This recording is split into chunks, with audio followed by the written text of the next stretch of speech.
Good morning. Please include in your prayers the following Mass intentions. Thanksgiving for Aleli Fajardo and family, Esther Aldana, Julieta. For the special intentions of Flora San Diego, Nenet Shoson and family, Kevin, Sofia, Joe and Marley Limhoco, Letty Tamayo, Renato and Maria Elena Sawit and family. Healing for Edgardo, Antonia, Taylor, Alona, Eric, V, Edwin, Tata, Carissa, Nonoy, Beth Sorera, Herminia Beltran.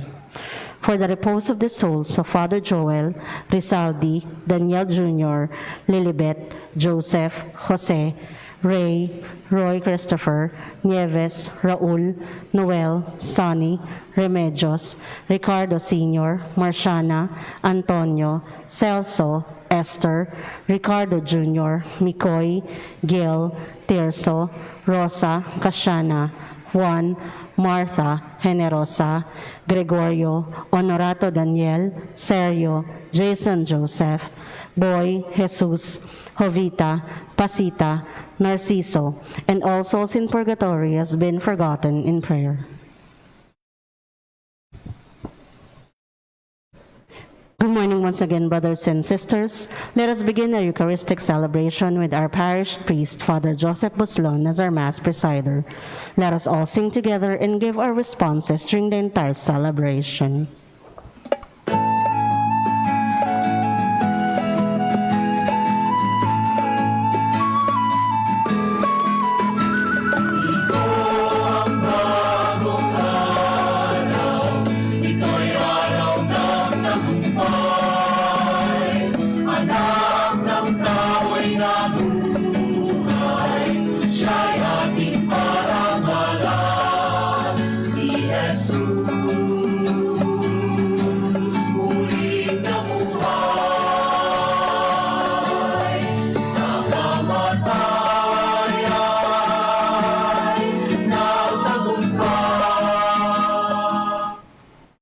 Let us now begin our Eucharistic celebration in the name of the Father, and of the Son, and of the Holy Spirit. Amen. The grace of our Lord Jesus Christ and the love of God and the communion of the Holy Spirit be with you all. And with your spirit. Coming together as God's family with confidence, let us acknowledge our sins and so prepare ourselves to celebrate these sacred mysteries. I confess to Almighty God and to you, my brothers and sisters, that I have greatly sinned in my thoughts and in my words, in what I have done and in what I have failed to do. Through my fault, through my most grievous fault. Therefore I ask the Blessed Mary, ever Virgin, all the angels and saints, and you, my brothers and sisters, to pray for me to the Lord our God. May the Almighty God have mercy on us, forgive us our sins, and bring us to everlasting life. Amen. Lord, have mercy. Lord, have mercy. Christ, have mercy. Christ, have mercy. Lord, have mercy. Lord, have mercy. Let us pray. Grant, we pray, Almighty God, that we who have come to know the grace of the Lord's resurrection may, through the love of the Spirit, ourselves rise to newness of life. Through our Lord Jesus Christ, your Son, who lives and reigns with you in the unity of the Holy Spirit, one God, forever and ever. Amen.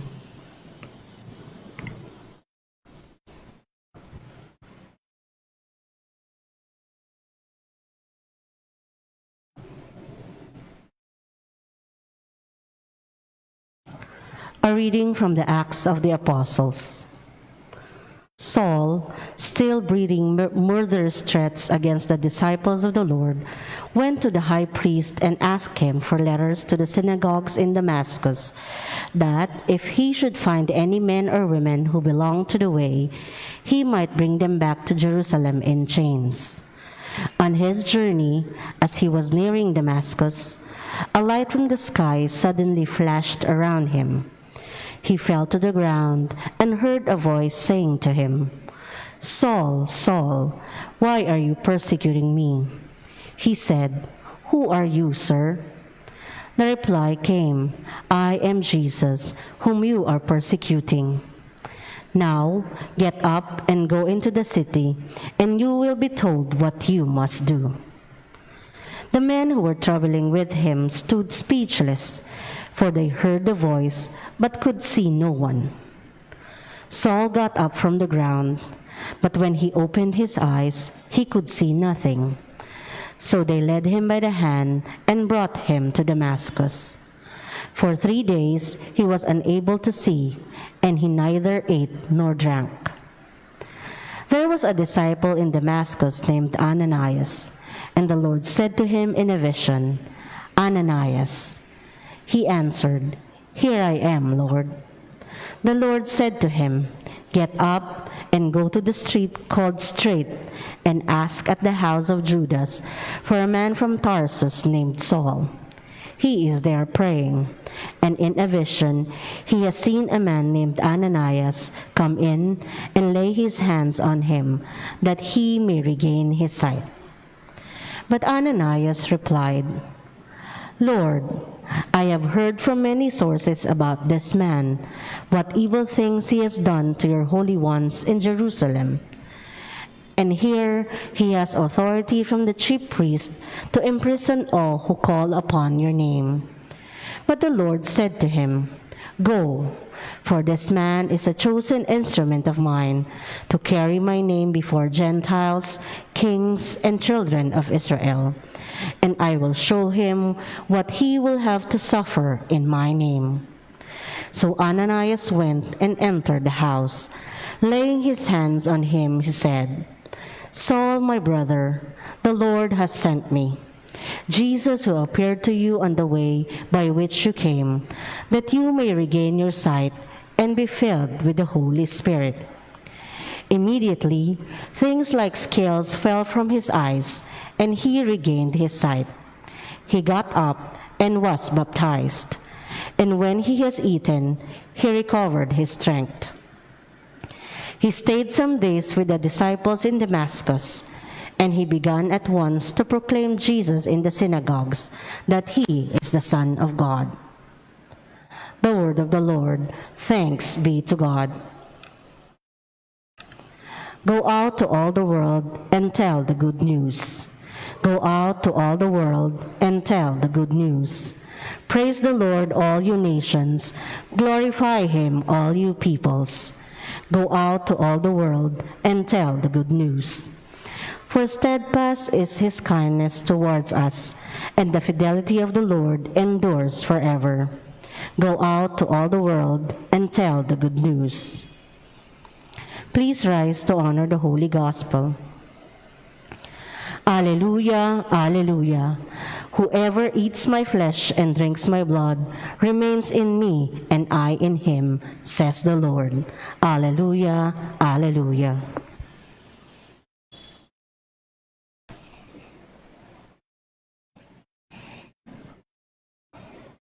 The Lord be with you. And with your spirit.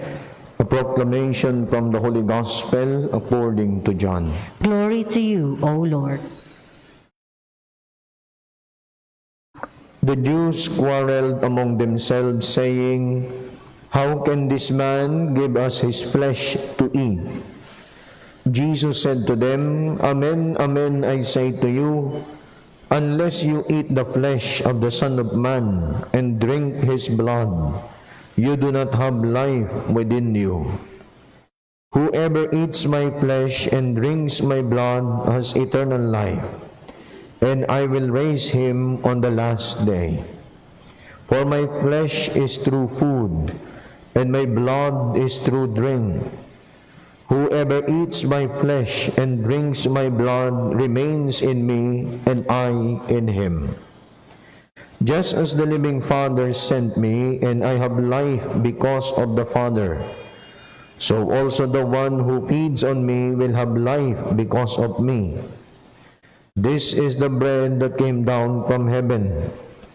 Unlike your ancestors who ate and still died, whoever eats this bread will live forever. These things he said while teaching in the synagogue in Capernaum. The Gospel of the Lord. Praise to you, Lord Jesus Christ. Good morning once again, my dear brothers and sisters. Good morning po, Father. Magandang pagkakataon din po ito, no, para yung mga kapatid natin na nakapila habang naghihintay po ng inyong turn sa pagkuha sa ating pantry ay makapakinig din ng salita ng Diyos, no? Kaya ako po ay naghuhumilia sa Tagalog, no?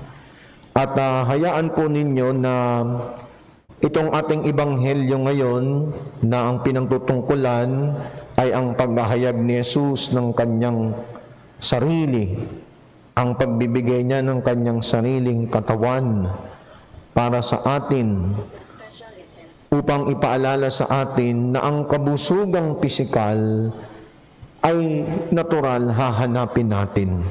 Pero ang sinasabi ni Jesus, yung espiritual na kabusugan ang siyang dapat nating hanapin.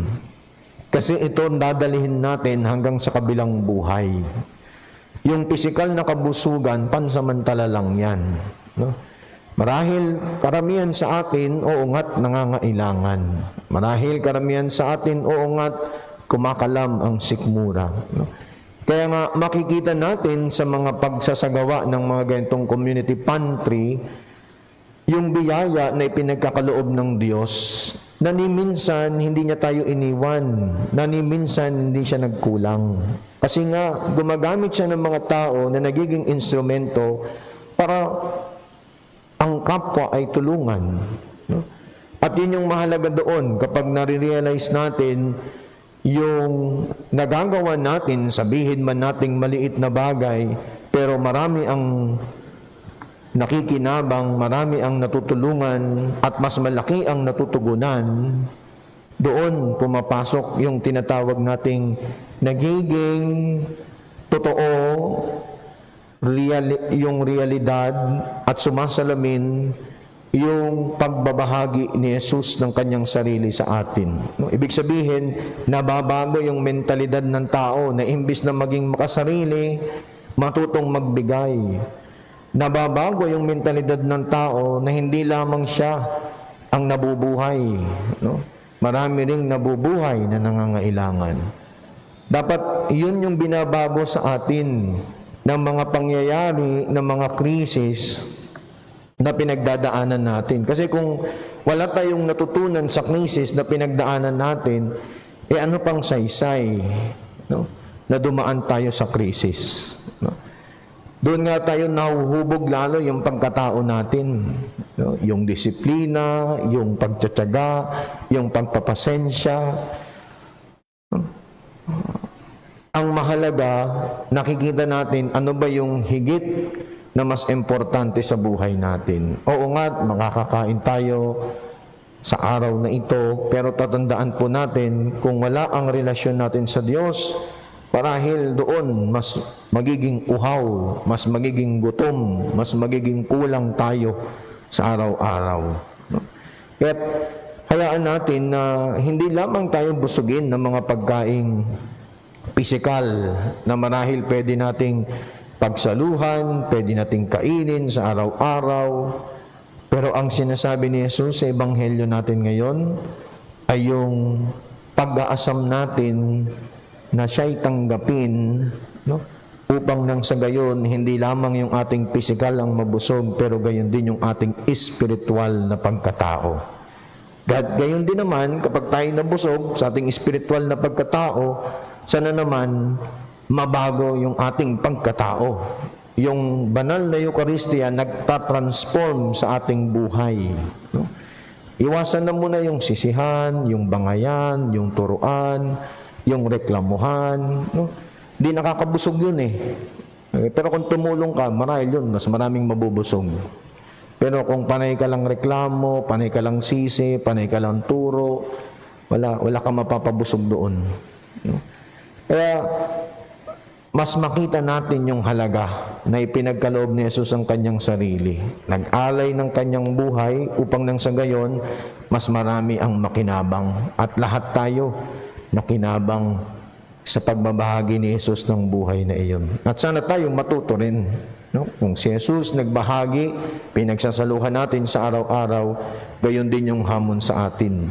Matuto tayo na mag-alay sa ating kapwa, magbigay sa ating kapwa para sa ikatatagumpay, siyempre, yung ikapagpapatuloy ng ginagawa ni Jesus ng pag-aalay ng kanyang sarili. Literal, real, at siyempre, nakikita sa ating kapwa. Amen.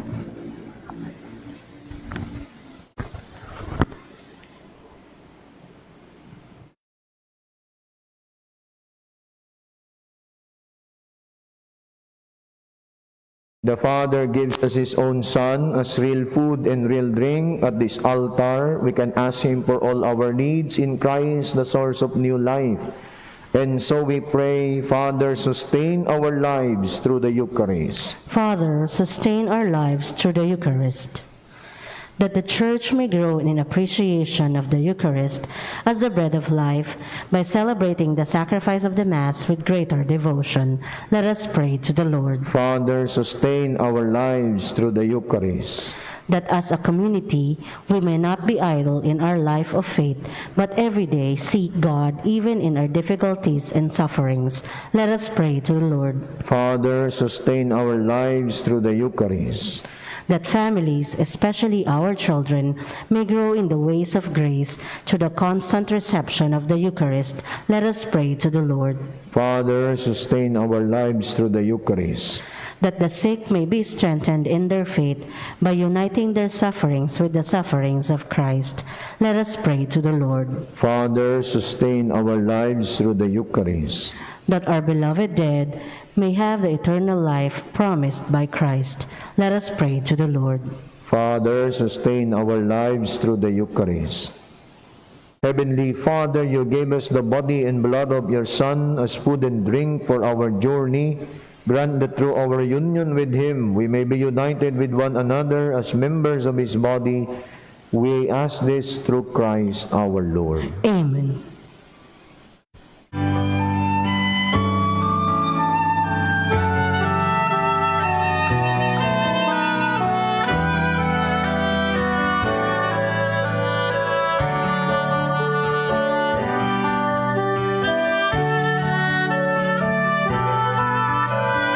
Christify the gifts we bring to you.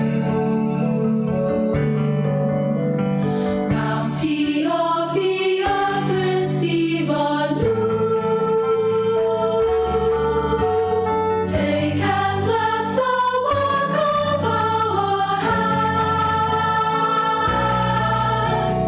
Christify these gifts at your command.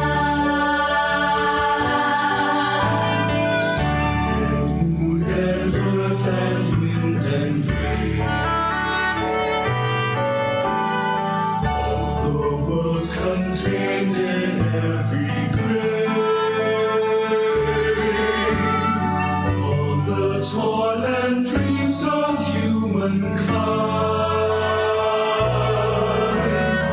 all we bring as bread and wine. Pray, my dear brothers and sisters, that my sacrifice and yours may become acceptable to God, the Almighty Father. May the Lord accept the sacrifice at your hands for the praise and glory of His name, for our good and the good of all His holy Church. Graciously sanctify these gifts, O Lord, we pray, in accepting the oblation of this spiritual sacrifice, make of us an eternal offering to you, through Christ our Lord. Amen. The Lord be with you. And with your spirit, Lift up your hearts. we lift them up to the Lord. Let us give thanks to the Lord our God. It is right and just, It is truly right and just, our duty and our salvation at all times to acclaim you, O Lord, but in this time above all, to laud you yet more gloriously when Christ our Passover has been sacrificed. Through Him the children of light rise to eternal life, and the halls of the heavenly kingdom are thrown open to the faithful. For His death is our ransom from death, and in His rising the life of all has risen. Therefore, overcome with paschal joy, every land, every people exalts in your praise, and even the heavenly powers with the angelic hosts sing together the unending hymn of your glory as they acclaim. Holy, holy, holy Lord, God of hosts. Heaven and earth are full of your glory. Hosanna in the highest. Blessed is he who comes in the name of the Lord. Hosanna in the highest. You are indeed holy, O Lord, the fount of all holiness. Make holy, therefore, these gifts, we pray, by sending down your Spirit upon them like the dewfall, so that they may become for us the body and blood of your Son, our Lord Jesus Christ. At the time he was betrayed and entered willingly into his passion, he took bread and giving thanks, broke it, and gave it to his disciples, saying, Take this, all of you, and eat of it, for this is my body, which will be given up for you.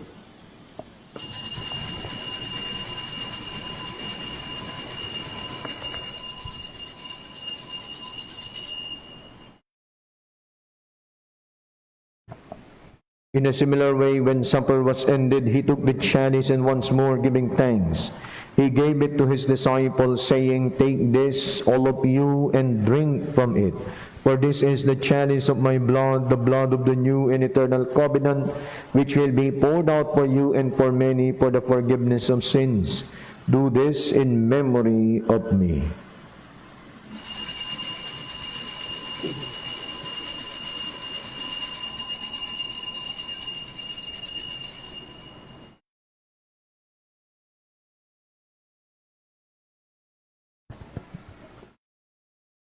The mystery of faith. We proclaim your death, O Lord, and profess your resurrection until you come again. Therefore, as we celebrate the memorial of his death and resurrection, we offer you, Lord, the bread of life and the chalice of our salvation, giving thanks that you have held us worthy to be in your presence and minister to you. Humbly we pray that partaking of the body and blood of Christ, we may be gathered into one by the Holy Spirit. Remember, Lord, your church is spread throughout the world, and bring her to the fullness of charity, together with Francis our Pope, Roberto our Bishop, and all the clergy. Remember also our brothers and sisters who have fallen asleep in the hope of the resurrection, and all who have died in your mercy. Welcome them into the light of your face. Have mercy on us all, we pray, that with the Blessed Virgin Mary, Mother of God, Blessed Joseph, her spouse, with the blessed apostles and all the saints who have pleased you throughout the ages, we may merit to be co-heirs to eternal life, and may praise and glorify you through your Son, Jesus Christ. Through him, and with him, and in him, O God, Almighty Father, in the unity of the Holy Spirit, all glory and honor is yours forever and ever. Amen. At the Savior's command, and formed by divine teaching, we dare to pray. Our Father, who art in heaven, hallowed be thy name. Thy kingdom come, thy will be done on earth as it is in heaven. Give us this day our daily bread, and forgive us our trespasses, as we forgive those who trespass against us. And lead us not into temptation, but deliver us from evil. Deliver us, Lord, we pray, from every evil. Graciously grant peace in our days, that by the help of your mercy we may be always free from sin and safe from all distress, as we await the blessed hope and the coming of our Savior, Jesus Christ. For the kingdom, the power, and the glory are yours, now and forever. Lord Jesus Christ, who said to your apostles, Peace I leave you, my peace I give you. Look not on our sins, but on the faith of your church, and graciously grant her peace and unity in accordance with your will, who live and reign forever and ever. Amen. The peace of the Lord be with you always. And with your spirit. Let us now offer each other the sign of Christ's peace. Peace be with you.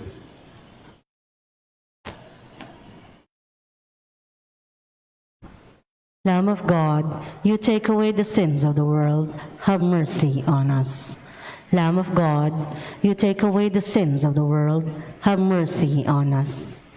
Lamb of God, you take away the sins of the world, grant us peace.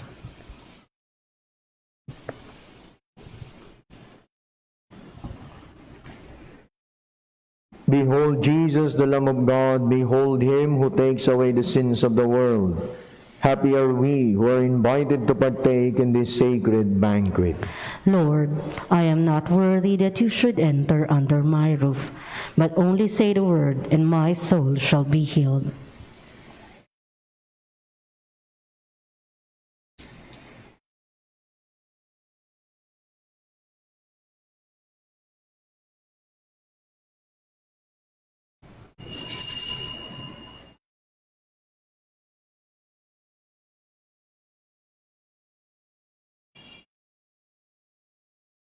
The body of Christ. Amen.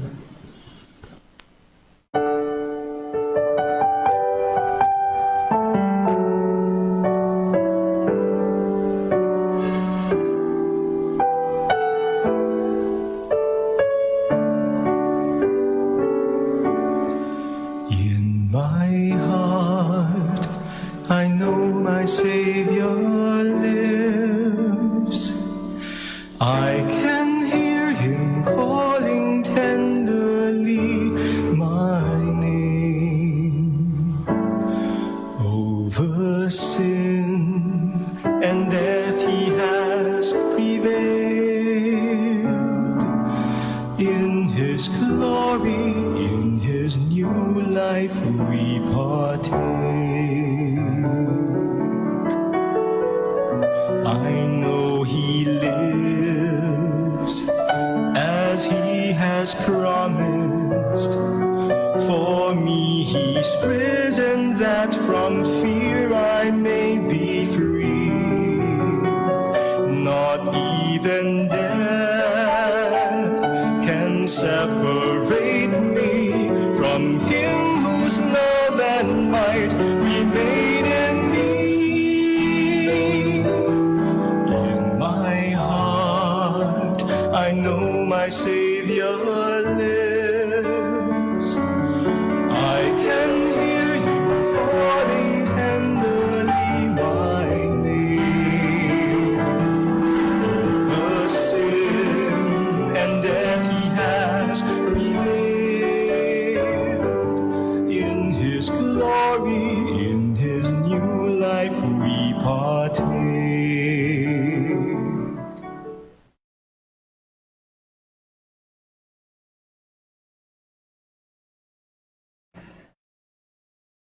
Let us pray.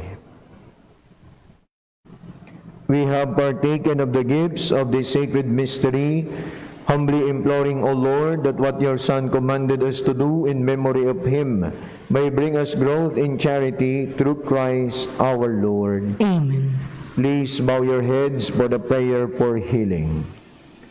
Lord, you invite all who are burdened to come to you. Allow your healing hand to heal them. Touch their souls with your compassion for others. Touch their hearts with your courage and infinite love for all. Touch their minds with your wisdom, and may their mouth always proclaim your praise. Teach them to reach out to you in all their needs, and help them to lead others to you by their example. Most loving heart of Jesus, bring them health in body and spirit, that they may serve you with all their strength. Touch gently their life, which you have created now and forever. Amen. The Lord be with you, And with your spirit. and may the Almighty God bless you, the Father, the Son, and the Holy Spirit. Amen. Brothers and sisters, the Eucharist has been offered. Go in the peace of Christ. Thanks be to God.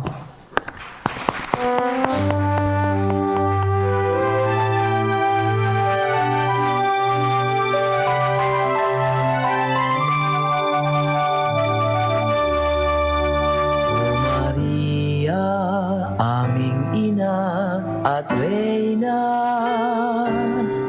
sa babaeng lahat, ikaw ay pinagpala, likhang bukod tanging napupuno ng grasya, dakilang biyaya ng Diyos Ama. Ina ng Diyos, kami bigyang pansin. Kay Jesus, dalhin aming dalangin. Gabayan sa aming paglalakbay, landas tungo sa langit, sana ay mabaybay. Nuestra Señora de la Paz, ibang biyahe, naway matupad, hatid mong mensahe, pagmamahal sa Diyos at sa kapwa-tao, kapayapaan ganap ay matatanaw. Nuestra Señora de la Paz, ibang biyahe, naway matignan, hatid mong mensahe, pagmamahal sa Diyos at sa kapwa-tao, kapayapaan ganap ay matatanaw.